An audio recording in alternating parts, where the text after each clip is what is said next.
99,9% des chrétiens n'ont jamais lu les Écritures. Je vous le dis en vérité. C'est la vérité. Jamais. Ils ont lu des traductions. Des traductions qu'on leur a tendues, qu'ils ont lues. Peu de chrétiens lisent les textes originaux. Peu de chrétiens vont jusqu'à aller apprendre ces langues pour pouvoir ne pas dépendre de la traduction d'un tel ou d'un tel, mais eux-mêmes aller voir ce qu'il en est réellement.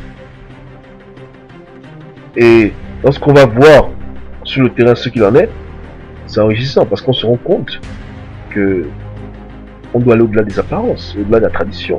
Sinon on se fait mal. Vous comprenez? Tous les gens là, qui me détractent, qui disent que non, voilà, Goba, machin, c'est des gens qui refusent de faire ce travail, d'aller plus loin que ce que la tradition leur a légué. Des gens, ils sont fervents chrétiens, amen, catholiques, protestants, parce qu'ils sont nés dans ces religions. S'ils auraient été protestants dans une famille catholique, ils auraient été catholiques, etc.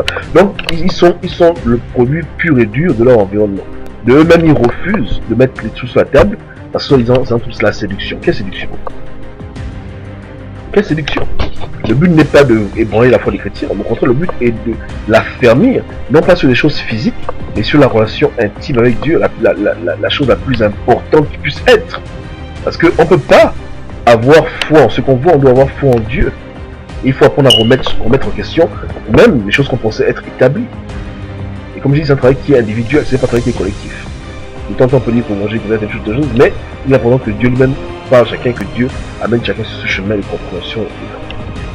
C'est pas pour sortir des hérésies, non. Mais si l'homme n'est pas ouvert à Dieu et se fige dans ses concepts, qui ne sait même pas coller à ses concepts, il a souvent hérité de son pasteur, il va se faire mal. Et beaucoup de gens se font mal. Beaucoup de gens se font tuer par la lettre. Donc je ne suis pas contre les Bibles, pas du tout. J'expose juste un phénomène qui est là, qui est lié à la division entre les chrétiens.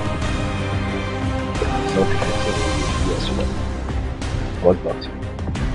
Peut-être qu'il y a d'autres raisons, mais voici un point clé.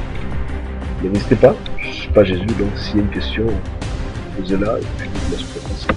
Amen.